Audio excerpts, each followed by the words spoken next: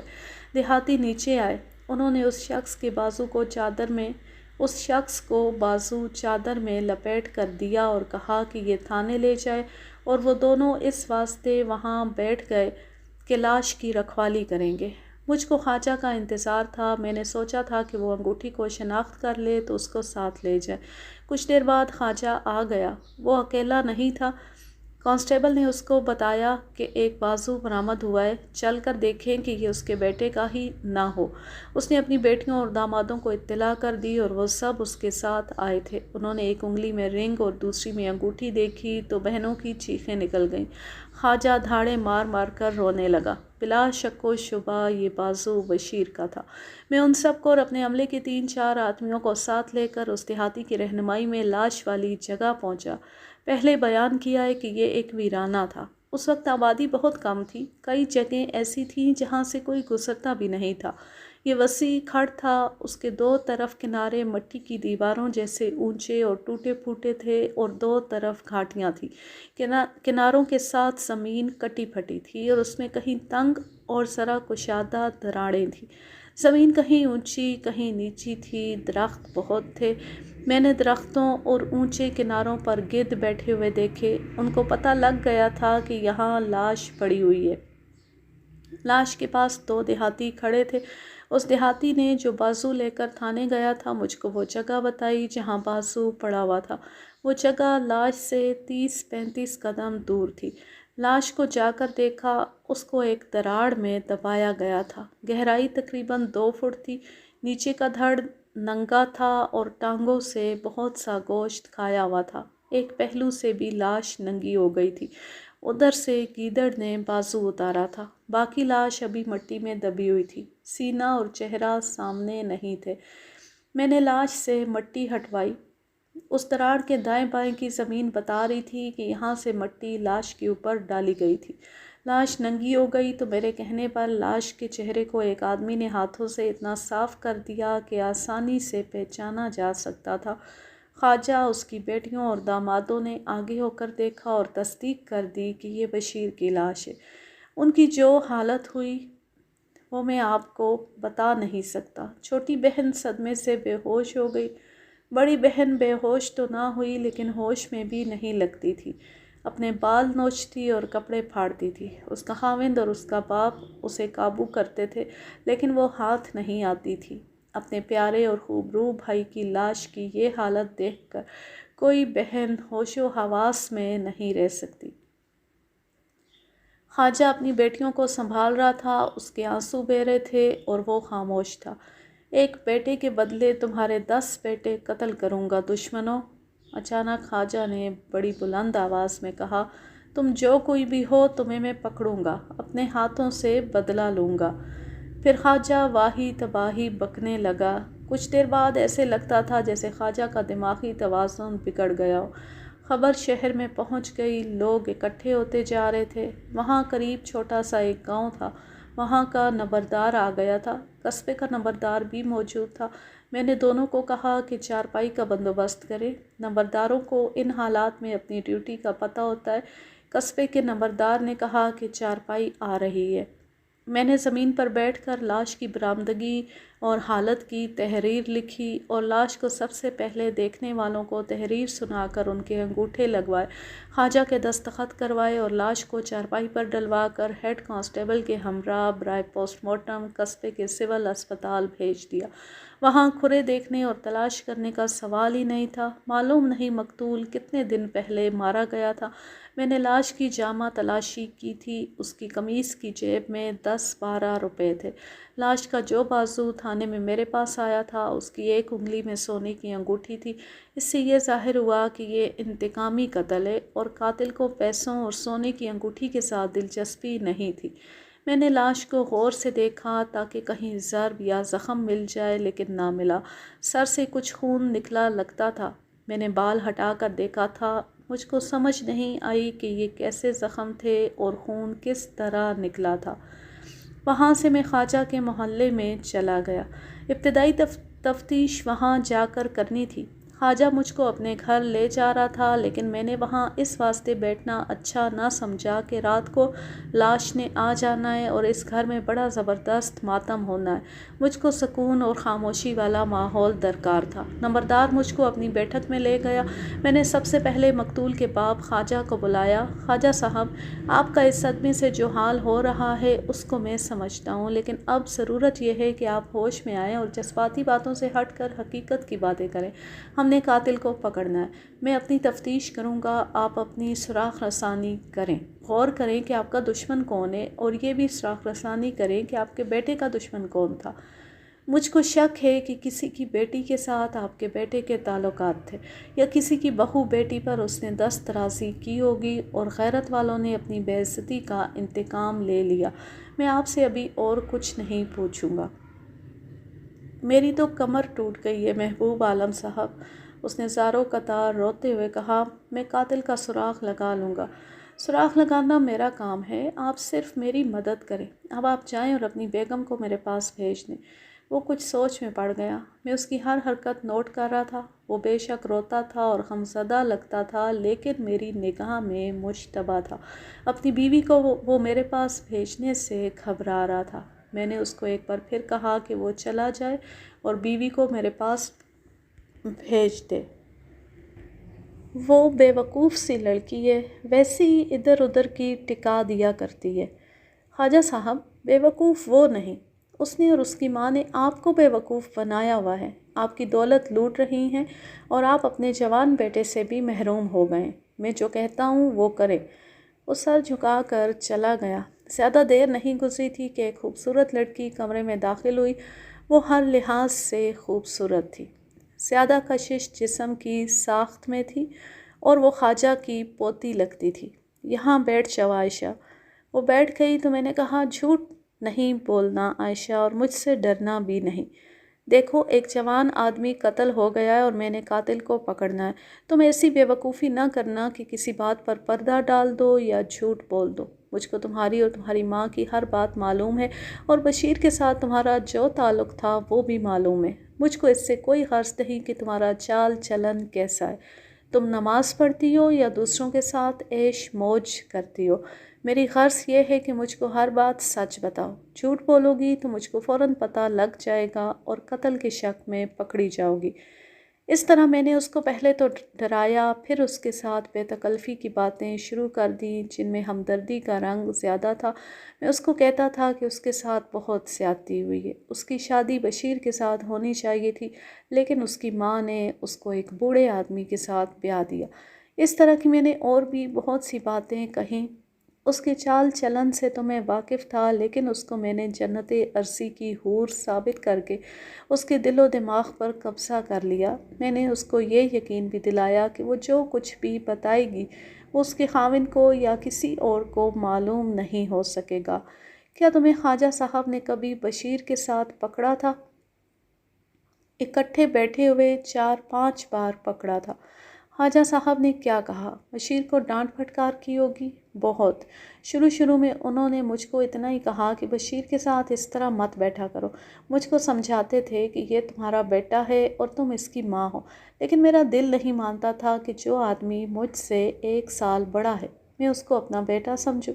پھر یہ بات بھی تھی کہ میں نے تو بشیر کے ساتھ شادی کرنی تھی، ہماری آپس میں بڑی گہری محبت تھی۔ یہ میں جانتا ہوں، میں نے اس کی حوصلہ افزائی کرنے کے واسطے کہا۔ میں یہ بھی جانتا ہوں کہ یہ محبت کیسی تھی اور بشیر کے ساتھ تمہارا تعلق کس قسم کا تھا۔ تم یہ بتاؤ کہ خواجہ صاحب تمہیں کیا کہتے تھے اور کس طرح بشیر سے دور رکھنے کی کوشش کرتے تھے۔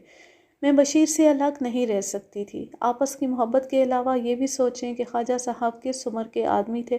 پہلے تو خواجہ صاحب مجھ کو زبانی کلامی روکتے رہے، اور جب دیکھا کہ میرے اوپر کوئی اثر نہیں ہو رہا تو انہوں نے 2 مرتبہ مجھ کو مارا پیٹا، انہوں نے بشیر کو بہت ڈانٹا اور ایک روز بشیر بول پڑا اور خواجہ صاحب کے ساتھ بہت بدتمیزی کی۔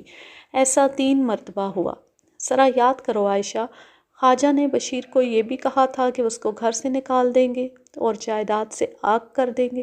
ہاں جی، خواجہ صاحب تو اور ہی زیادہ خطرناک باتیں کرتے تھے، کہتے تھے کہ یہ ہے تو میرا بیٹا، لیکن اس کو میں کسی روز غائب کر دوں گا۔ یہ سن کر میں ڈر گئی۔ میں نے بشیر کو بتایا۔ اس کے 2 روز بعد باپ بیٹے میں بہت لڑائی جھگڑا ہوا۔ مار پٹائی بھی ہوئی تھی؟ مار پٹائی تو نہیں ہوئی، اگر میں بیچ میں نہ آ جاتی تو مار پٹائی بھی ہو جاتی، لیکن ہوا یہ کہ بشیر غصے میں باہر نکل گیا تو خواجہ صاحب نے میری پٹائی کر دی۔ تم اپنی ماں کو تو بتاتی ہوگی کہ خواجہ صاحب تمہیں مارتے پیٹتے؟ بتاتی تھی، لیکن وہ مجھے تسلی دلاسے دے کر بہلا لیتی تھی۔ وہ اور کیا کرتی؟ شادی کا تو نام تھا، اس نے دراصل تمہیں خواجہ کے ہاتھ بیچا تھا۔ مشکل تو یہی ہے نا، میری ماں نے تو میری قیمت وصول کی تھی، اور سچی بات ہے جی کہ وہ اب تک خواجہ صاحب سے قیمت وصول کر رہی ہے۔ میرے اکسانے پر اور ہمدردانہ حوصلہ افزائی سے متاثر ہو کر اس نے مجھ کو پوری تفصیل سنا دی کہ وہ خود اور اس کی ماں کس طرح خواجہ کو لوٹ رہی ہیں، اور آگے چل کر وہ اس کی کچھ جائیداد بھی اپنے نام کروا لے گی۔ میں اگر اس کردار کو پوری طرح بیان کرنا چاہوں تو 250-300 صفحوں کی ایک کتاب لکھ سکتا ہوں، لیکن یہ کوئی نئی بات نہیں ہوگی۔ اس قسم کی مائیں اور بیٹیاں آج بھی ہمارے معاشرے میں موجود ہیں اور دوسروں کے گھر اجاڑ رہی ہیں اور قتل کی وارداتوں کا باعث بن رہی ہیں۔ مجھ کو یہ خوشی ہو رہی تھی کہ عائشہ پوری طرح میرے قبضے میں آ گئی تھی اور ہر بات مجھ کو اپنا ہمدرد دوست سمجھ کر اگلتی جا رہی تھی۔ میں نے اس سے پوچھا کہ یہ لڑائی جھگڑا کب ہوا تھا؟ اس نے بتایا کہ بشیر کے لاپتہ ہونے سے 3 روز پہلے کا یہ واقعہ ہے۔ باپ بیٹی کی آپس میں بول چال بھی بند ہو گئی تھی۔ مجھ کو بہت خطرہ نظر آنے لگا کہ اب کچھ نہ کچھ ہو کر رہے گا۔ خواجہ صاحب کہتے تھے کہ میں اس لڑکے کو زندہ نہیں چھوڑوں گا، اور بشیر کہتا تھا کہ میں ڈرتا ہوں کہ باپ میرے ہاتھوں قتل نہ ہو جائے۔ خواجہ صاحب نے اپنی بیٹیوں کو جا کر بتایا۔ ان کی بیٹیاں میرے پاس آئیں، کہتی تھیں کہ میں بشیر کو سمجھاؤں، لیکن میں بڑی مجبور تھی۔ بشیر نہیں مانتا تھا، کہتا تھا کہ میں اسی گھر میں رہوں گا اور اس باپ کے واسطے یہ گھر جہنم بنا دوں گا۔ میرا خیال ہے عائشہ کہ بشیر کے دل میں تمہاری محبت اتنی گہری اتری ہوئی تھی کہ وہ تمہاری خاطر اپنی جان بھی قربان کر سکتا تھا۔ میں نے اس پر اپنا جادو پوری طرح چلانے کے واسطے بشیر کی مردانگی کی تعریفوں کے پل باندھنے شروع کر دیے، اور اس کے ساتھ ہی عائشہ کے حسن اور اس کی شخصیت کو اتنا زیادہ بڑھایا چڑھایا کہ وہ آپے سے باہر ہو گئی۔ میں آپ کو کیا کیا بتاؤں، میرے پہلے خاوند سے میری جان چھڑانے کی خاطر بشیر نے اپنی جان کو خطرے میں ڈال دیا تھا۔ یہ تو خدا کا شکر ہے کہ اصل بات کا کسی کو پتہ ہی نہیں لگا۔ آج تک سب لوگ یہی سمجھتے ہیں کہ میرا پہلا خاوند چڑھے ہوئے نالے میں گر پڑا تھا اور ڈوب کر مر گیا تھا۔ وہاں اونچے کنارے پر کئی ایک لوگ کھڑے سیلاب دیکھ رہے تھے۔ بشیر نے میرے خاوند کے پیچھے سیلاب میں چھلانگ لگا دی۔ لوگ آج تک بشیر کی اس بہادری کی تعریفیں کرتے ہیں، اور بشیر میرے خاوند کو بچانے کی خاطر اتنے گہرے اور جوش میں آئے ہوئے سیلاب میں کود گیا تھا۔ یہ واقعہ میں نے سنا ہے۔ میں خود بشیر کو بہادر سمجھتا رہا ہوں، لیکن راز کی ایک بات ہے، وہ تو بیچارہ دنیا سے اٹھ گیا ہے۔ اگر یہ راز آپ کو بتا دوں تو کوئی حرج نہیں۔ میرا خاوند تیرنا جانتا تھا، وہ ڈوبنے والا نہیں تھا، نہ ہی کبھی کوئی اس سیلاب میں ڈوبا ہے۔ میری اس شادی کے بعد بشیر کی اور میری ملاقاتیں ہوتی رہتی تھیں۔ وہ کہتا رہتا تھا کہ میں اسی سوچ میں گم رہتا ہوں کہ تمہیں اس خاوند سے کس طرح آزاد کراؤں۔ مجھ کو تو وہ آدمی بالکل ہی اچھا نہیں لگتا تھا۔ میں کہتی تھی کہ یہ مر جائے تو میری جان چھوٹے۔ وہ سیلاب میں ڈوب کر مر گیا تو میں نے خدا کا شکر ادا کیا۔ راز کی کیا بات تھی؟ وہی بتانے لگی ہوں۔ میرے خاوند کے ڈوبنے کے 1-2 روز بعد بشیر سے میری بڑی لمبی ملاقات ہوئی۔ اس نے مجھ کو مبارکباد دی اور یہ بتایا کہ میرا خاوند سیلابی نالے کے اونچے کنارے سے پھسل کر سیلاب میں گر پڑا تو بشیر یہ نعرہ لگا کر سیلاب میں کود گیا کہ میں اسے ڈوبنے نہیں دوں گا۔ بشیر نے دراصل کیا یہ تھا کہ میرے خاوند کے نیچے جا کر اس کی دونوں ٹانگیں پکڑ لیں اور نیچے کو کھینچا۔ میرا خاوند پانی میں چلا گیا اور بشیر نے اوپر ہو کر اس کو دبا لیا، لہریں بہت اونچی جاتی تھیں اور وہاں پانی کا زور بھی بڑا زیادہ تھا۔ اوپر سے کوئی دیکھ نہیں سکتا تھا کہ بشیر کیا کر رہا ہے۔ بشیر نے یہ کیا کہ میرے خاوند کو ڈبو دیا اور خود باہر نکل آیا اور شور شرابہ کیا۔ لوگ دوڑے آئے۔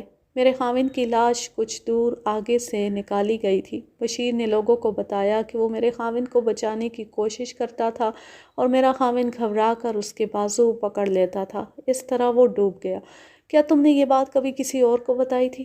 نہیں، میں نے یہی بات بشیر سے پوچھی تھی۔ اس نے بتایا تھا کہ صرف ایک دوست کو اس نے یہ بات بتائی تھی۔ میرے پوچھنے پر عائشہ نے بشیر کے اس دوست کا نام بتا دیا۔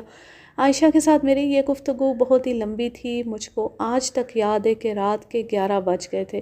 میں اتنی لمبی گفتگو قلم بند کرنا ضروری نہیں سمجھتا۔ مختصر بات یہ ہے کہ اس نے میرے دل میں پکا شک بٹھا دیا کہ بشیر کا قاتل اس کا اپنا باپ ہے۔ اتنے میں head constable post mortem report لے کر آ گیا۔ میں نے عائشہ کو کچھ ضروری باتیں بتا کر بھیج دیا۔ بڑی سختی سے اس کو کہا کہ وہ کسی سے ذکر نہ کرے کہ میرے اور اس کے درمیان کیا باتیں ہوئی ہیں۔ خواجہ کو میں ابھی چھیڑنا نہیں چاہتا تھا۔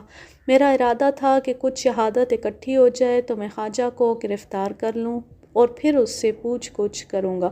پوسٹ مارٹم رپورٹ میں ڈاکٹر نے لکھا تھا کہ موت 6 یا غالباً 7 روز پہلے واقع ہوئی تھی۔ اس میں لاش کی حالت پوری طرح بیان کی گئی تھی۔ ایک بات ایسی لکھی ہوئی تھی کہ مجھ کو اچھا خاصا دھکا لگا۔ بات یہ تھی کہ ڈاکٹر نے موت کا باعث یہ لکھا تھا کہ مقتول کی کھوپڑی کے پیچھے سے ایئر گن کا ایک چھرا داخل ہوا جو کھوپڑی میں سے گزر کر دماغ میں رک گیا۔ اسی طرح ایک اور چھرا کھوپڑی میں دائیں کان کے ذرا اوپر سے داخل ہوا اور وہ بھی دماغ کے اندر جا کر رک گیا۔ ڈاکٹر نے دونوں چھرے لفافے میں بند کر کے بھیجے تھے۔ تب مجھ کو پتہ لگا کہ سر سے خون کیوں نکلا تھا۔ میں نے دونوں چھرے دیکھے، یہ ذرا ذرا پچکے ہوئے تھے اور یہ ایئر گن کے چھرے سلگز تھے۔ آپ جانتے ہوں گے کہ ایئر گن کس طرح فائر کرتی ہے۔ یہ ہوا کے زور سے فائر کرتی ہے، لیکن اس کے چھرے میں اتنی طاقت نہیں ہوتی کہ دور سے چلایا جائے تو انسان کی کھوپڑی کو توڑ سکے۔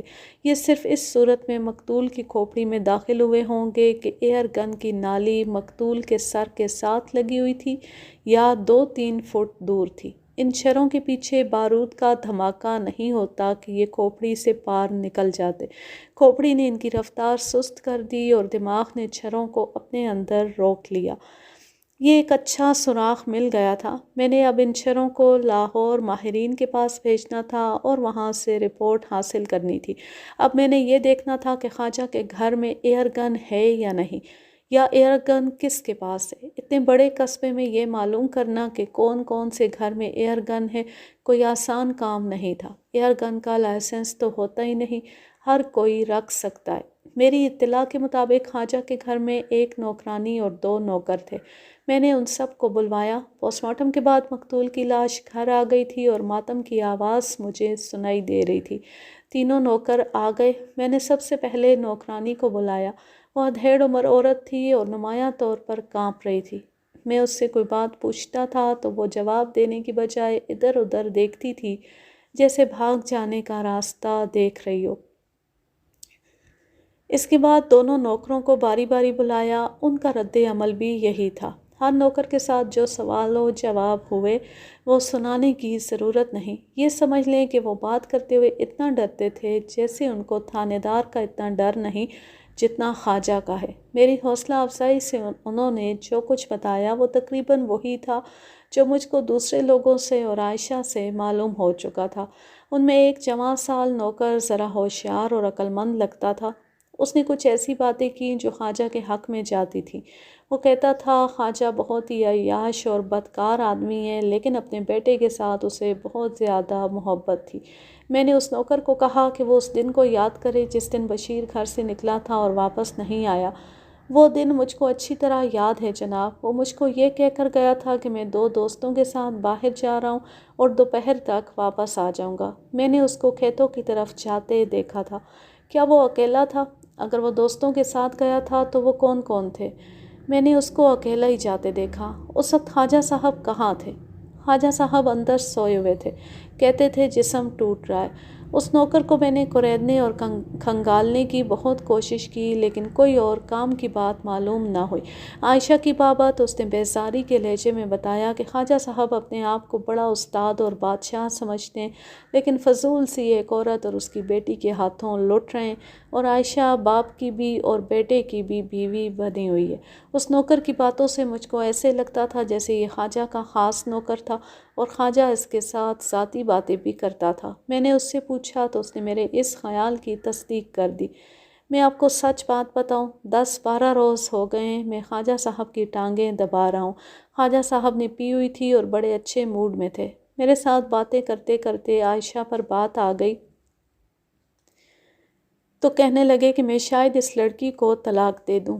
میں نے پوچھا کیوں؟ انہوں نے کہا بہت بڑی غلطی کر بیٹھا ہوں، یہ میرے بیٹے کو خراب کر رہی ہے اور کسی روز میرے بیٹے کو میرا دشمن بنا دے گی۔ میری اتنی جائیداد کا وارث میرا یہی ایک بیٹا ہے۔ میں نہیں چاہتا کہ عائشہ کا بیٹا ہو جائے تو جائیداد ان چوروں کے پاس چلی جائے۔ میں نے ان کو کہا خواجہ صاحب، اللہ نے آپ کو اتنا دیا ہے، اس لڑکی کو آپ ویسے ہی داشتہ بنا کر رکھ سکتے تھے، لیکن جناب گھر میں وہی ہونے لگا جس کا خطرہ خواجہ صاحب کو نظر آ رہا تھا۔ میں نے دیکھا کہ خواجہ صاحب بیٹے کو ڈانٹ پھٹکار تو کر دیتے تھے لیکن بہت پریشان رہنے لگے تھے۔ انہوں نے اپنی اس بیگم کی بھی خوب پٹائی کی تھی۔ میں نے اس نوکر سے پوچھا کہ خواجہ کے گھر میں ایئر گن ہے یا بشیر نے ایئر گن رکھی ہوئی ہے؟ نوکر نے بتایا کہ ایئر گن نہیں ہے، 2 نالی بندوق ہے۔ رات گزر گئی تھی، میں نے 1 منٹ بھی آرام نہیں کیا تھا۔ میں تھانے چلا گیا اور تھانے میں یہ کہہ کر اپنے گھر گیا کہ کچھ مخبروں کو بلایا جائے اور خواجہ کے 3 ہنڈوں کو بھی بلا کر بٹھا لیا جائے۔ گھر جا کر میں نہایا اور تقریباً 2 گھنٹے آرام کیا۔ واپس تھانے آیا تو 3 مخبر آئے بیٹھے تھے۔ مجھ کو بشیر کا وہ دوست یاد آ گیا جس کا نام عائشہ نے لیا تھا اور کہا تھا کہ بشیر نے اس کو بتایا تھا کہ اس نے عائشہ کے پہلے خاوند کو ڈبو کر مارا تھا۔ میں نے اس دوست کو بلوا لیا۔ اس کے آنے تک مخبروں کو اپنے پاس بٹھا کر کہا کہ معلوم کریں کہ ایئر گن کس کے پاس ہے۔ ان کو اور بھی کچھ ہدایات دیں۔ بشیر کا وہ دوست آ گیا، میں نے اس کو اپنے پاس بٹھا لیا۔ یہ پہلے بھی میرے پاس آ چکا تھا۔ میں نے پہلے بھی تمہیں بلایا تھا، اس وقت بات اور تھی کہ بشیر لاپتہ ہے، اب وہ قتل ہو چکا ہے۔ تم بھی میری طرح چاہتے ہوگے کہ قاتل کو پکڑ کر پھانسی کے تختے پر کھڑا کیا جائے۔ اب دماغ پر زیادہ زور دو اور مجھ کو چھوٹی چھوٹی باتیں بھی بتاؤ۔ کیا تمہیں بشیر نے بتایا تھا کہ اس نے عائشہ کے خاوند کو سیلاب سے بچانے کے بہانے اس کو ڈبو کر مار دیا تھا؟ وہ اب دنیا میں نہیں۔ یہ راز لوگوں کے سامنے آ بھی گیا تو کچھ نہیں ہوگا، لیکن میں کسی کو پتہ ہی نہیں لگنے دوں گا کہ تم نے مجھ کو اس بابت کچھ بتایا ہے۔ میں آپ سے کچھ بھی نہیں چھپاؤں گا۔ یہ راز 1 نہیں 2 ہیں۔ عائشہ کا خاوند نالے کے کنارے سے ویسے ہی نہیں گر پڑا تھا، اس کو گرایا گیا تھا۔ یہ راز صرف میرے پاس ہے۔ بشیر اکثر کہا کرتا تھا کہ عائشہ کو کس طرح خاوند سے نجات دلاؤں۔ وہ قتل کے ایسے طریقے سوچتا رہتا تھا کہ یہ پتہ ہی نہ لگے کہ یہ قتل کی واردات ہے، لیکن کوئی طریقہ ٹھیک نہیں لگتا تھا۔ نالے میں سیلاب آیا تو بشیر، میں اور ہمارا ایک اور دوست بارش رکنے کے بعد نالے کے کنارے کنارے وہاں تک چلے گئے جہاں 10-12 آدمی کھڑے چڑھے ہوئے نالے کو دیکھ رہے تھے۔ وہاں بہت اونچائی ہے اور وہاں نالے کا موڑ ہے، پاٹ بھی تنگ ہے، جس وجہ سے وہاں سیلاب کا زور اور جوش دیکھنے والا ہوتا ہے۔ ان آدمیوں میں عائشہ کا خاوند بھی تھا جو کنارے کے بہت قریب کھڑا تھا۔ بشیر اس کے قریب رک گیا۔ تماشائیوں کے پیچھے 2 کتے آپس میں اچانک لڑ پڑے۔ سب تماشائیوں نے پیچھے دیکھا۔ اس کے ساتھ ہی بشیر کی سخت گھبرائی ہوئی آواز آئی، بھولا گر پڑا ہے، ڈوب جائے گا۔ بھولا گیا۔ سب نے نیچے دیکھا۔ بھولا یعنی عائشہ کا خاوند ڈبکیاں کھاتا اور ہاتھ پاؤں مارتا جا رہا تھا۔ بشیر سیلاب میں کود گیا۔ میں تو حیران ہو گیا کہ بشیر نے یہ کیا کیا۔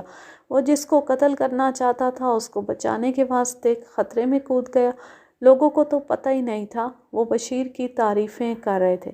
آگے جا کر پاٹ چوڑا اور کنارے نیچے تھے، سب ادھر دوڑتے گئے۔ بشیر نے بھولے کو سیلاب سے نکال کر زمین پر لٹایا ہوا تھا۔ سب خوش تھے کہ بشیر نے بھولے کو بچا لیا، لیکن جا کر دیکھا تو بھولا مرا ہوا تھا۔ بشیر نے سب کو بتایا کہ بھولا اس کو بھی اپنے ساتھ ڈبو رہا تھا۔ سب نے اس کا بیان سچ مان لیا۔ بعد میں بشیر نے مجھ کو بتایا کہ جب کتے لڑ پڑے اور سب نے ادھر دیکھا تو بشیر نے بھولے کو اپنا کوہلا مار کر سیلاب میں گرایا تھا۔ بھولا عین کنارے پر کھڑا تھا، آسانی سے گر پڑا۔ بشیر اس کے پیچھے اس کو بچانے کے واسطے نہیں بلکہ اس کو ڈبو کر مارنے کے واسطے سیلاب میں کودا تھا۔ اس نے مجھ کو یہ بھی بتایا تھا کہ جب وہ بھولے کو سیلاب سے باہر لایا تھا اس وقت وہ سانس لے رہا تھا اور بے ہوش تھا۔ بشیر نے اس کے ناک اور منہ پر ہاتھ رکھ کر اس کو مارا تھا۔ بشیر کے اس دوست نے پوری طرح سنایا کہ بشیر نے بھولے کو کس طرح ڈبویا اور کس طرح مارا تھا، اور اس نے لوگوں کو جو بیان دیا وہ بھی پورا سنایا تھا۔ بشیر نے اگر بھولے کو قتل ہی کیا تھا تو یہ میری دلچسپی کا کیس نہیں تھا۔ میرے پاس قتل کی اس واردات کی کوئی رپورٹ نہیں تھی۔ یہ واردات 1 سال پرانی ہو گئی تھی۔ میرے سامنے بشیر کے قتل کی واردات تھی۔ میرے اندر سراغ رسانی والی جو رگ تھی وہ تو پہلی بیدار تھی۔ اب یہ بات سن کر کہ بشیر نے عائشہ کے خاوند کو قتل کیا تھا، یہ رگ پوری طرح بیدار ہو گئی۔ مجھ کو یہ سوچ آئی کہ ہو سکتا ہے یہ بات بھولے کے بھائیوں وغیرہ تک پہنچ گئی ہو کہ اس کو بشیر نے ڈبو کر مارا تھا۔ غور کریں، بشیر نے عائشہ کو یہ بات بتائی اور اپنے اس دوست کو بھی بتائی۔ دانش مند کہتے ہیں کہ کوئی بات مشہور کرنی ہو تو کسی ایک عورت کو وہ بات سنا دو۔ اگر کسی مرد کو سناؤ تو بھی راز نہیں رہتا۔ یہ انسانی فطرت کی ایسی خاصیت ہے کہ اس پر انسان کا کنٹرول نہیں رہتا۔ میرے اندر یہ شک پیدا ہو گیا کہ بھولے کے بھائیوں وغیرہ نے اب انتقام لیا ہے۔ مجھ کو یہ باتیں معلوم کرنا تھی، ایک یہ کہ ان لوگوں کو یہ معلوم ہو گیا ہے یا نہیں کہ بھولے کو بشیر نے قتل کیا تھا، اور دوسری بات یہ کہ بھولے کے اگر بھائی ہیں تو وہ کس فطرت کے ہیں، کیا وہ قتل کی ہمت رکھتے ہیں؟ ایک بات بتاؤ، کیا تم یہ سمجھتے ہو کہ بھولے کے قتل کی واردات صرف تمہارے دل میں ایک راز ہے؟ نہیں جناب، کبھی میرا خیال تھا کہ صرف میں ہی اس راز سے واقف ہوں، لیکن بشیر میں یہ خرابی تھی کہ کوئی بات دل میں نہیں رکھتا تھا، بڑھ کے بھی مارا کرتا تھا۔ ہمارے دوسرے دوستوں کو بھی اس واردات کا علم تھا۔ بشیر نے مجھ کو بتایا تھا کہ اس نے یہ بات عائشہ کو بھی بتا دی ہے۔ مجھ کو یقین ہے کہ عائشہ نے اپنی ماں کو ضرور بتائی ہوگی۔ عائشہ اور اس کی ماں اوچھی عورتیں ہیں، انہوں نے اس بات کو معلوم نہیں کہاں کہاں پھیلایا ہوگا۔ اب ایک اور بات بتاؤ، کیا بشیر کے محلے میں یا بھولے کے محلے میں کسی کے پاس ایئر گن ہے؟ اگر تم نہیں جانتے تو میرے واسطے جاسوسی کرو۔ وہ شہر جیسے قصبے کا رہنے والا تھا، پڑھا لکھا بھی تھا، وہ جانتا تھا ایئر گن کیا ہوتی ہے۔ ایک کو تو میں جانتا ہوں، وہ ساتھ والے محلے کا رہنے والا ہے، انڈین ایئر فورس میں کارپورل ہے، اس کے پاس ایئر گن ہے۔ جب کبھی چھٹی آتا ہے تو ایئر گن لے کر باہر نکل جاتا ہے اور پرندے مار لاتا ہے۔ ایئر فورس کا کارپورل فوج کا نائک سمجھ لے، نائک کی طرح وردی کے بازوؤں پر 2 بتیاں لگاتا ہے جنہیں سٹرائپ کہتے ہیں۔ یہ کارپورل مسلمان تھا۔ وہ کب چھٹی آیا تھا؟ کیا ان دنوں آیا تھا؟ ہاں جی، بشیر لاپتہ ہوا تو وہ یہیں تھا۔ مجھ کو یہ بھی معلوم ہے کہ وہ 10 دن کی چھٹی آیا تھا، پرسوں ترسوں واپس گیا۔ وہ منگنی کرانے آیا تھا، منگنی ہو گئی ہے۔ وہ چپ ہو گیا جیسے اس کو کچھ یاد آ گیا ہو، پھر اس نے کہا، اس کی منگنی بھولے کی بہن کے ساتھ ہوئی ہے۔ ان کی آپس کی رشتہ داری ہے؟ نہیں، ذات ایک ہی ہے۔ ویسے بھولے کے بڑے بھائی کے ساتھ اس کی بڑی گہری دوستی ہے۔ میرا خیال ہے کہ یہ منگنی ان کی دوستی کی وجہ سے ہوئی ہے۔ میں نے اس سے کچھ اور باتیں پوچھیں لیکن وہ مزید کچھ نہ بتا سکا۔ میں نے اس کو کہا کہ میرے ساتھ اس کی جو باتیں اور سوال جواب ہوئے کسی اور کو نہ بتائے، اور یہ معلوم کرنے کی کوشش کرے کہ جس روز بشیر لاپتہ ہوا تھا اس روز وہ کس کے ساتھ باہر گیا تھا اور کیا کسی نے اس کو کسی طرف جاتے دیکھا تھا۔ کچھ اور باتیں سمجھا کر میں نے اس کو رخصت کر دیا۔ خواجہ کے ایک نوکر نے بتایا تھا کہ بشیر اس کو بتا کر گیا تھا کہ وہ 2 دوستوں کے ساتھ جا رہا ہے اور دوپہر تک واپس آئے گا۔ نوکر نے اس کو کھیتوں کی طرف جاتے دیکھا تھا۔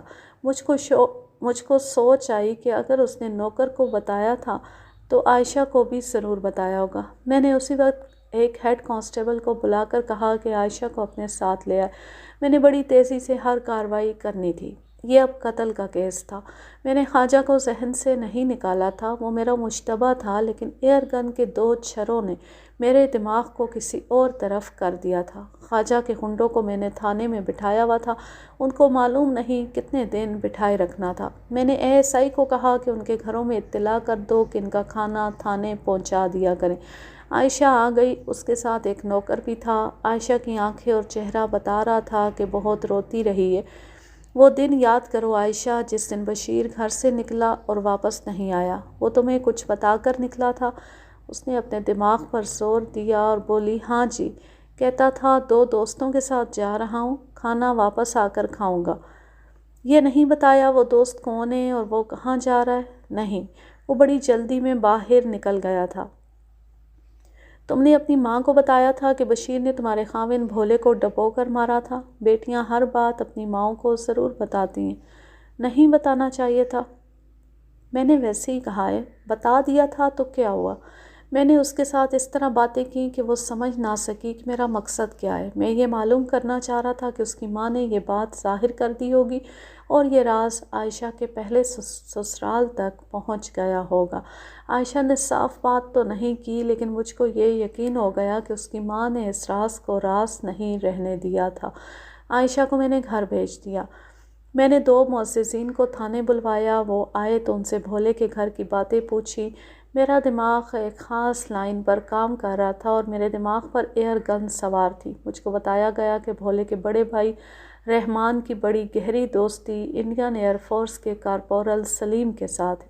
سلیم رحمان کی چھوٹی بہن کے ساتھ شادی کرنا چاہتا تھا، لیکن رحمان کے والدین سلیم کو یہ رشتہ دینے پر راضی نہیں تھے۔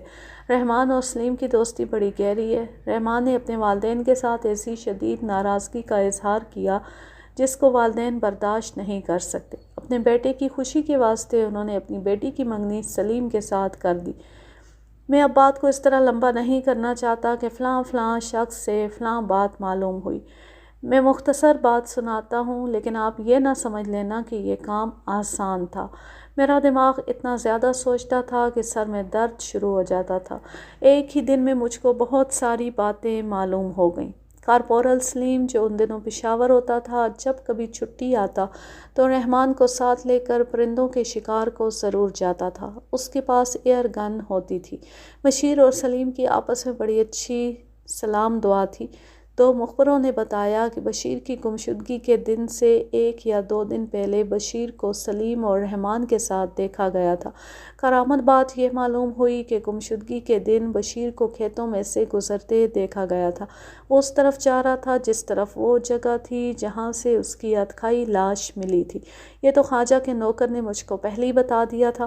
اس کے علاوہ میرا ایک مخبر ایک ایسے آدمی کو میرے پاس لے آیا جس نے بشیر کو ادھر جاتے دیکھا تھا اور ایک اور طرف کارپورل سلیم اور رحمان کو اسی سمت اکٹھے جاتے دیکھا، لیکن وہ بشیر سے دور تھے۔ ایسی شہادت ایک بھی نہیں ملی کہ ان تینوں کو کہیں اکٹھے دیکھا گیا تھا۔ رحمان کی بابت یہ معلوم ہوا کہ دلیر آدمی ہے اور غنڈے اور بدماش بھی اس کی عزت کرتے ہیں۔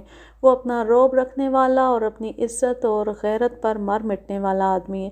اس شہادت اور ان معلومات سے میرا کیس اتنا سا بھی نہیں بنتا تھا کہ میں رحمان کو مشتبہ سمجھ کر تھانے بلاتا۔ سوچ کر میں نے اس کو تھانے بلا لیا۔ اس کی بابت سنا تو تھا کہ دلیر آدمی ہے، لیکن میرے سامنے آ کر وہ گھبراہٹ اور ڈر کو چھپا نہ سکا۔ وہ جب بولا تو اس کی زبان اس کے قابو میں نہیں تھی۔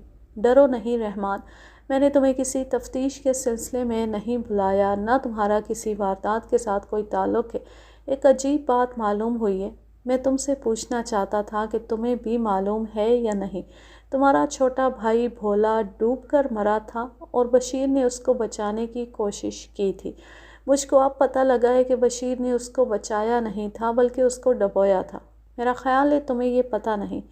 نہیں جی، اس نے کچھ اور بھی کہنے کی کوشش کی لیکن زبان اس کا ساتھ نہیں دے رہی تھی۔ میں تو خوش ہوں رحمان، اگر تمہارے بھائی کو بشیر نے ڈبویا تھا تو دیکھ لو وہ خود کیسے خوفناک انجام کو پہنچا ہے۔ اس کی لاش گیدڑوں اور کتوں نے کھائی ہے۔ مجھ کو تمہارے ساتھ ہمدردی ہے۔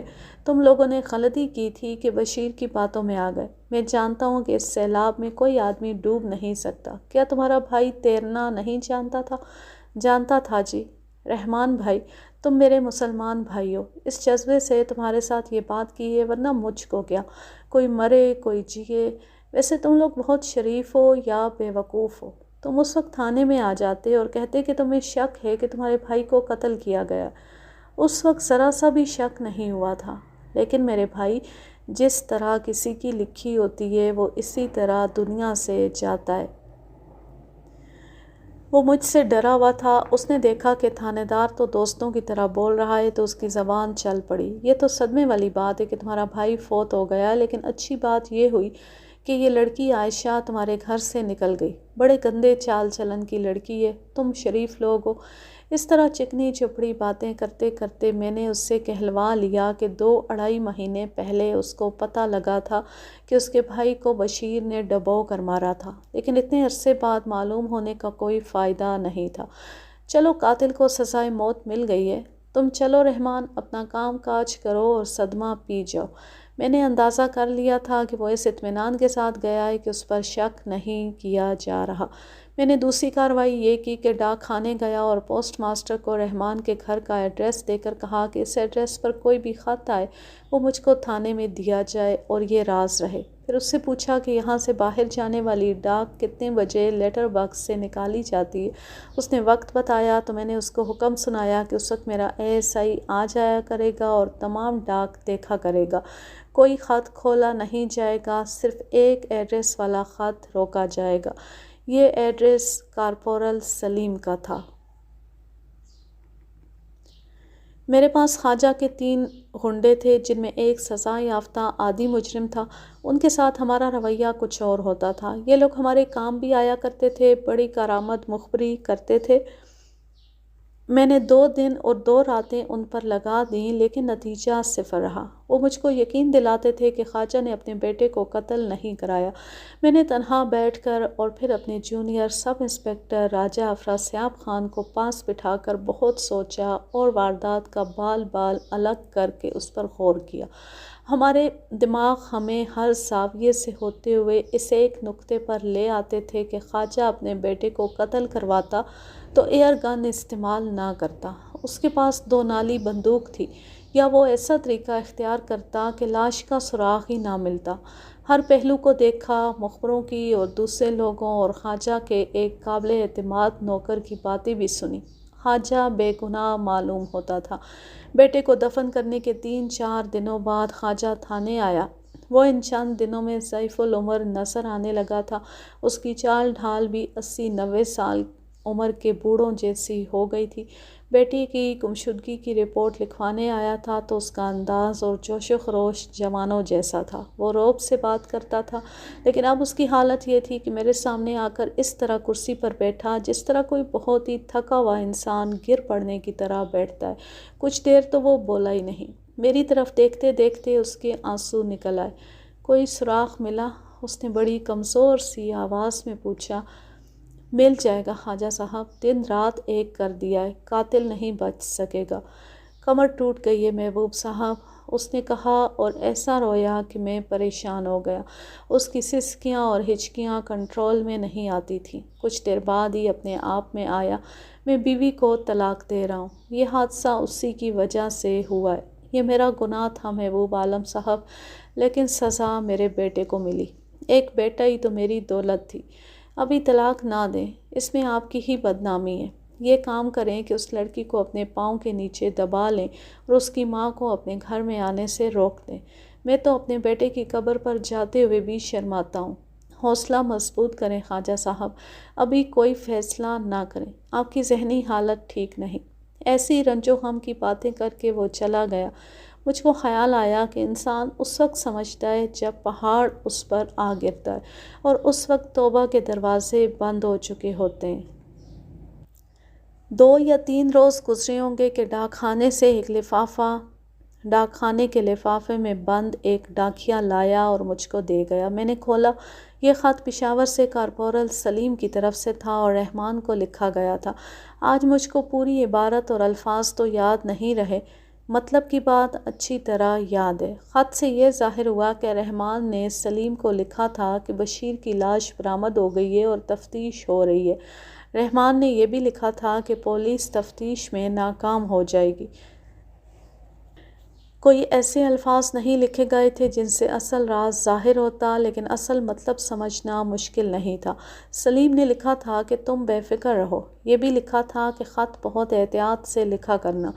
تقریباً 3 گھنٹے بعد ASI ڈاک خانے سے ایک اور خط لایا۔ یہ خط رحمان کی طرف سے سلیم کو پوسٹ کیا گیا تھا۔ ڈاک نکلنے کے وقت ASI ڈاک خانے چلا گیا۔ تمام ڈاک چیک کرنے پر اس کو کارپورل سلیم کے نام ایک لفافہ مل گیا۔ میں نے کھول کر پڑھا۔ رحمان نے لکھا تھا کہ میں تمہیں یہ اطلاع دے چکا ہوں کہ بشیر کی لاش برآمد ہو گئی ہے۔ کل مجھ کو تھانے بلایا گیا تھا۔ میں بہت ہی ڈرا، لیکن میں بہت حیران ہوا کہ تھانے دار نے میرے ساتھ ہمدردی کی باتیں کیں اور مجھ کو رخصت کر دیا۔ رحمان کے ساتھ میں نے جو باتیں کی تھیں وہ اس نے ذرا مختصر کر کے سلیم کو لکھی تھیں۔ اس کے بعد اس نے اپنی رائے لکھی تھی کہ تھانے دار کے اس رویے سے مجھ کو تسلی ہو گئی ہے، آپ بھی تسلی میں رہیں۔ مجھ کو اصل الفاظ اور فقرے اب یاد نہیں ہیں، اصل مطلب اور لب لباب یہی ہے۔ ان دونوں خطوط سے صاف ظاہر ہوتا تھا کہ یہ دونوں بشیر کے قتل کے ملزم ہیں۔ میری یہ چال کامیاب رہی کہ میں نے رحمان کو بلا کر ہمدردی کی باتیں کی تھیں۔ میں نے سوچا تھا کہ یہ قتل کا ملزم ہوا تو سلیم کو ضرور خط لکھے گا۔ میں نے خواجہ کے ہنڈوں کو چھٹی دے دی اور ایک کانسٹیبل کو بھیجا کہ رحمان کو اپنے ساتھ لے آئے۔ میں خود یہ دونوں خط لے کر DSP کے پاس چلا گیا۔ وہ انگریز تھا، جرائم کے معاملے میں بہت ہی سخت آدمی تھا۔ تفتیش میں کوتاہی کرنے والے تھانے دار کو تو معاف کرتا ہی نہیں تھا۔ قتل کی اس واردات کی رپورٹ اس تک پہنچی ہوئی تھی اور میری روز بروز تفتیش کی رپورٹ اس تک پہنچتی رہی تھی۔ انگریز افسروں کے طور طریقے پاکستانی افسروں جیسے نہیں ہوا کرتے تھے۔ کام کے معاملے میں وہ افسری ماتحتی کو بھول جایا کرتے تھے۔ اس کو میری اطلاع دی گئی تو اس نے مجھ کو فوراً بلا لیا۔ کس واسطے آیا؟ کچھ کیا ہے یا صرف بات بولے گا؟ بہت کچھ کیا ہے صاحب بہادر، آپ کا حکم چاہیے۔ اس نے مجھ کو بیٹھنے کا اشارہ کیا۔ میں نے بیٹھ کر اس کو بتایا کہ میں نے رحمان کو بلا کر کیا باتیں کی تھیں اور پھر ڈاک چیک کرنے کا کیا انتظام کیا۔ اس کے نتیجے میں یہ 2 خط ملے۔ دونوں خط اس کے آگے رکھے۔ اردو بول اور سمجھ سکتا تھا، پڑھ نہیں سکتا تھا۔ اس نے کہا کہ خطوط پڑھ کر سناؤ۔ میں نے دونوں پڑھ کر سنائے۔ گڈ، دونوں کو پکڑو۔ میں نے اس کو بتایا کہ کارپورل سلیم کو پشاور جا کر پکڑنے کے واسطے اس کے کمانڈنگ آفیسر کے نام سرکاری چٹھی کی ضرورت ہے۔ اس نے PA کو بلایا اور اس کو کہا کہ وہ چٹھی تیار کر دے۔ میں چٹھی لے کر تھانے آیا تو رحمان میرے انتظار میں بیٹھا ہوا تھا۔ اس نے بے تکلف دوستوں کی طرح میرے ساتھ ہاتھ ملایا۔ میں دوستوں کی ہی طرح اس کو ملا اور اس کا ہاتھ پکڑے ہوئے اس کو اپنے دفتر میں لے گیا۔ بیٹھ جاؤ رحمان، مجھ کو اپنا ہمدرد اور دوست سمجھو۔ میں دوستی کا حق ادا کروں گا، شرط یہ ہے کہ تم یہ بتا دو کہ بشیر کے سر میں ایئر گن کے چھرے تم نے چلائے تھے یا سلیم نے؟ یک لخت اس کا رنگ لاش کی طرح سفید ہو گیا۔ اس کی آنکھیں جن میں جوانی کی چمک تھی ایسا رنگ اختیار کر گئیں جیسے کسی ضعیف العمر آدمی کی آنکھیں ہوتی ہیں۔ اس حالت کے بعد ایسا آدمی بے ہوش ہو جایا کرتا ہے۔ مجھ کو معلوم تھا کہ اس کی زبان سے ایک لفظ بھی نہیں نکلے گا۔ رحمان بھائی، تم اپنی صفائی میں کچھ بھی نہیں کہہ سکتے۔ تمہارے اور سلیم کے خلاف شہادت مکمل ہو چکی ہے۔ تم جدھر سے بھی اس الزام سے نکلنے کی کوشش کرو گے ادھر کوئی نہ کوئی شہادت تمہارے راستے میں کھڑی ہوگی۔ میں تمہیں بچنے کی صورت بتاتا ہوں۔ تم نے اپنے بھائی کے خون کا بدلہ لیا ہے، اس وجہ سے میرے دل میں تمہاری ہمدردی پیدا ہو گئی ہے۔ اگر تم خود بیان دے دو گے تو میں وعدہ کرتا ہوں کہ سزائے موت نہیں ہونے دوں گا، اور یہ بھی کروں گا کہ مقدمہ ایسا تیار کروں گا کہ تم اپیل میں بری ہو جاؤ گی۔ اس کی حالت بگڑتی گئی۔ میں نے پانی منگوا کر اس کو پلایا اور اس کو تیار کرنے لگا کہ وہ بیان دے دے، لیکن اس کی نظریں میرے چہرے پر جمی ہوئی تھیں۔ تم نے سلیم کو 2 خط لکھے، دونوں میرے پاس ہیں، اور ایک خط تمہیں سلیم نے لکھا ہے جو تمہارے پاس پہنچنے کی بجائے میرے پاس آ گیا ہے۔ میں نے دونوں لفافے اس کو دکھائے۔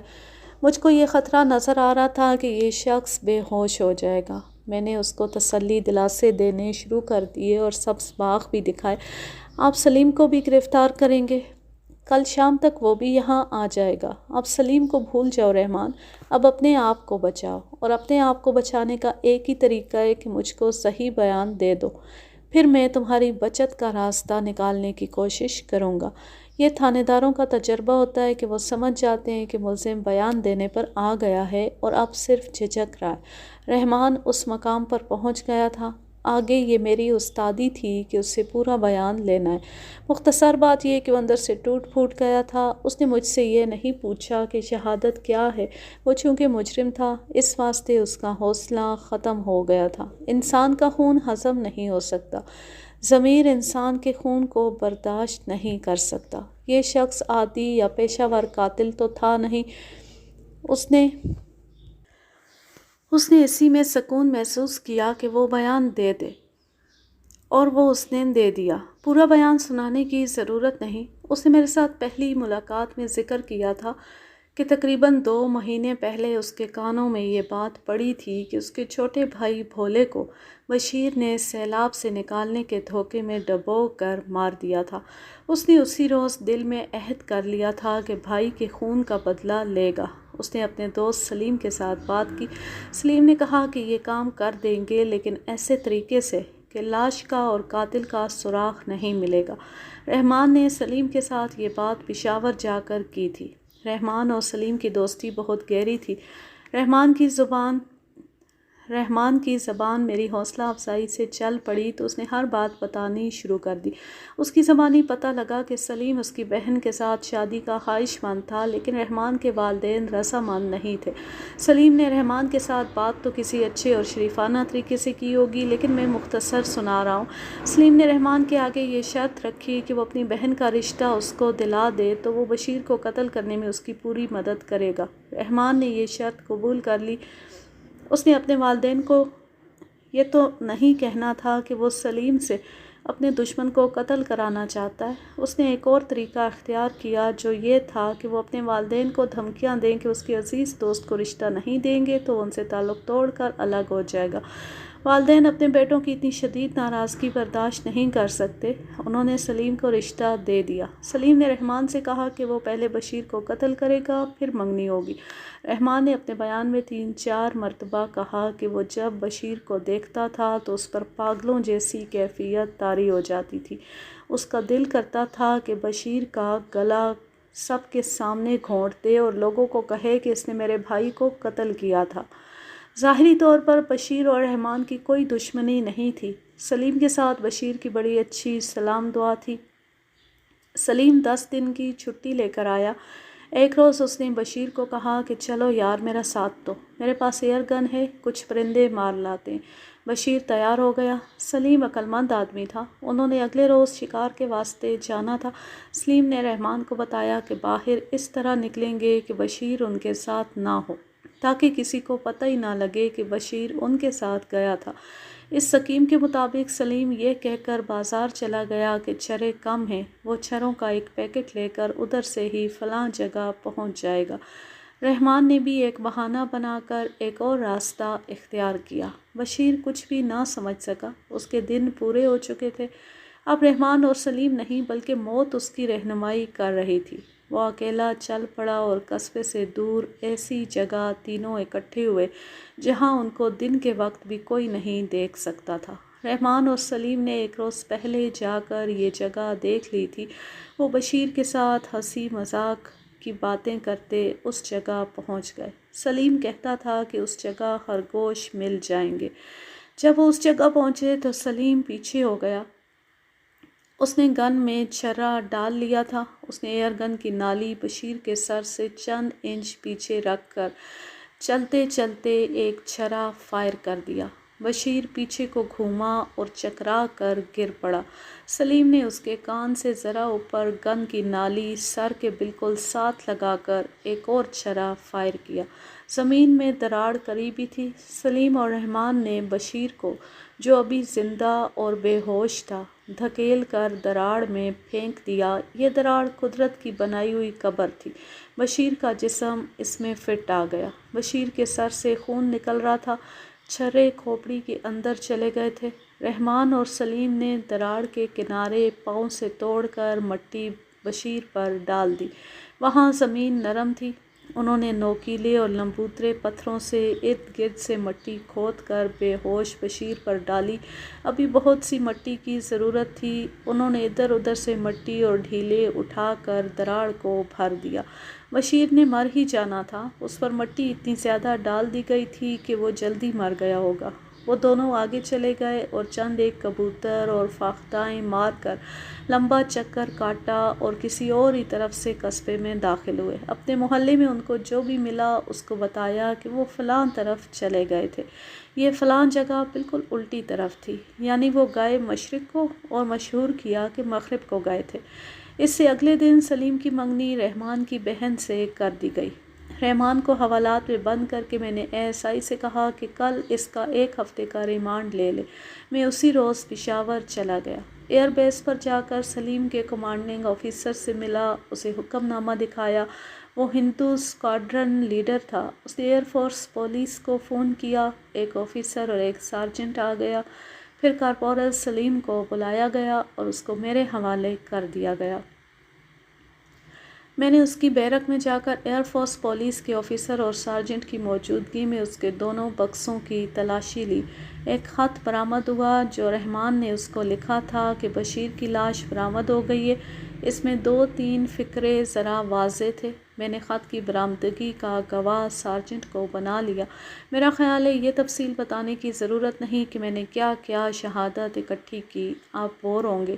میں سلیم کو حراست میں لے کر واپس آ گیا۔ میرے ساتھ 2 کانسٹیبل تھے۔ سلیم کو میں نے ریل گاڑی میں ہی بتا دیا کہ رحمان نے اقبال جرم کر لیا ہے۔ سلیم نے بیان دینا شروع کر دیا۔ یہ اس کا اقبال جرم تھا۔ تھانے میں آ کر ہینڈ رائٹنگ ایکسپرٹ کو ان کے خط دکھا کر ان کے ہینڈ رائٹنگ کے نمونے ان سے لے کر ایکسپرٹ کا سرٹیفکیٹ لیا۔ سلیم کی ایئر گن اور چھرے برآمد کیے۔ یہ گن دیسی نہیں تھی، انگلینڈ کی بنی ہوئی تھی جو اتنا پریشر پیدا کرتی ہے کہ اتنی قریب سے چلایا ہوا چھرا کھوپڑی کے اندر جا سکتا ہے۔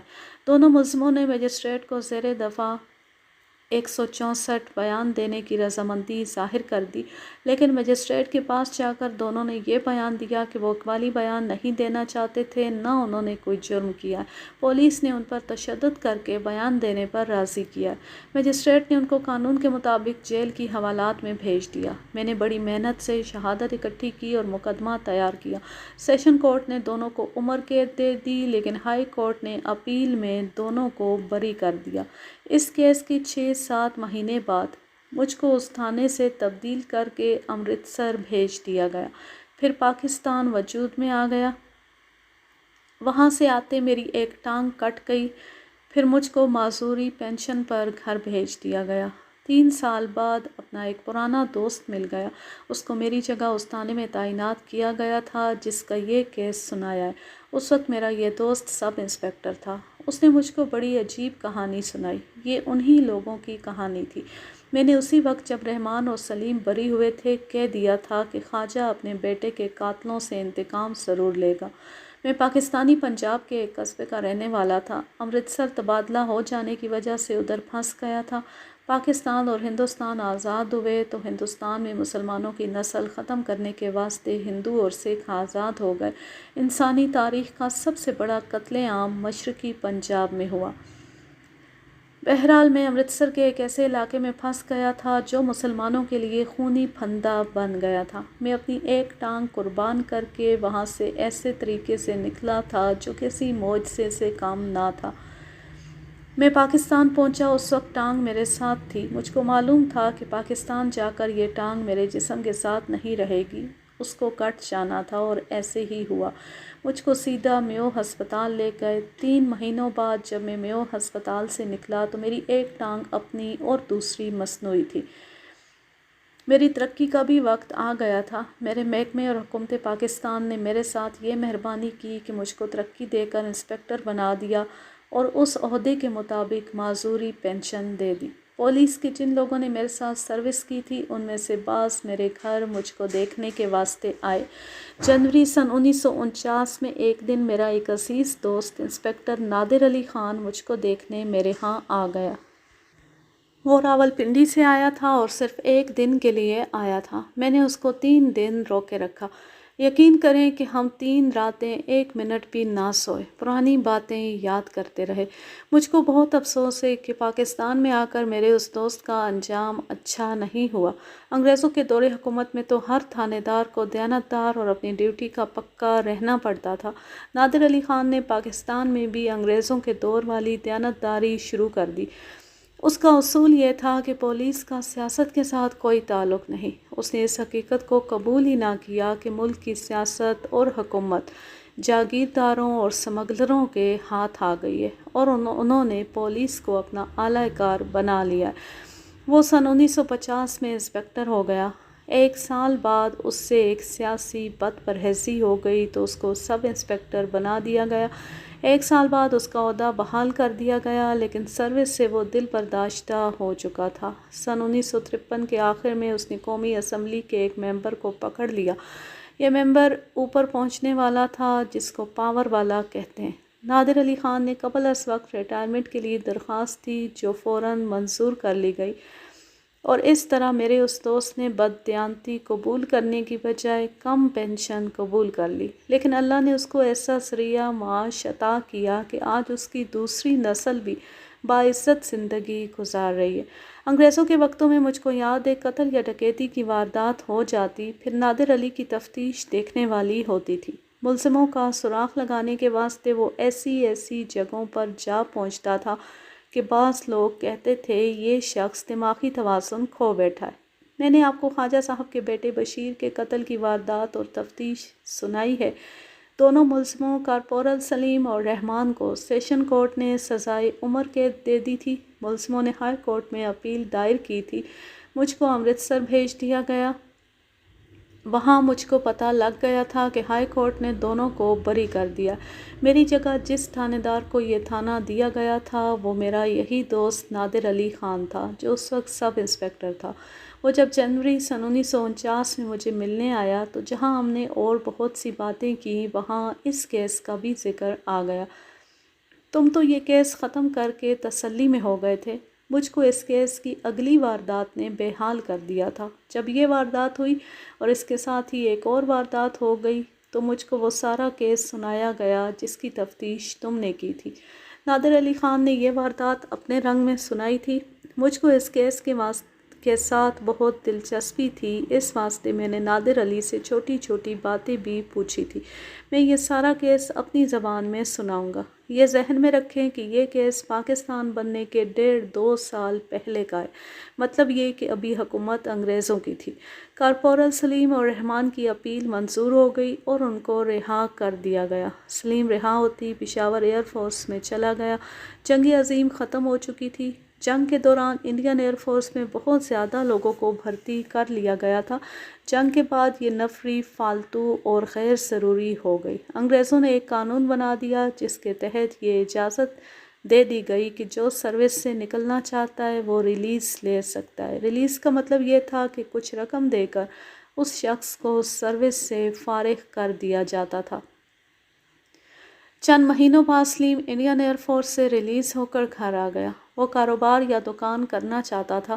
قصبے کے ساتھ ہی اس کی تھوڑی سی زمین بھی تھی۔ اس کا ارادہ یہ بھی تھا کہ اس زمین میں راہٹ لگوا کر سبزیاں اگائے گا۔ قصبے میں ان سے اچھی آمدنی ہو سکتی تھی، لیکن نہ اسے معلوم تھا نہ اس کے گھر والوں کو کہ اس کی زندگی کے دن پورے ہو چکے اور اسے موت سروس سے نکال کر لے آئی ہے۔ 1 مہینہ یا 1.5 مہینہ گزرا ہوگا کہ صبح سویرے تھانے میں اطلاع آئی کہ سلیم کی لاش برساتی نالے میں پڑی ہوئی ہے۔ آج کے لیے بس اتنا ہی۔ اب میں لیتی ہوں آپ سے اجازت۔ جہاں رہیں خوش رہیں، شاد و آباد رہیں، ہنستے مسکراتے رہیں۔ اللہ حافظ، اللہ نگہبان۔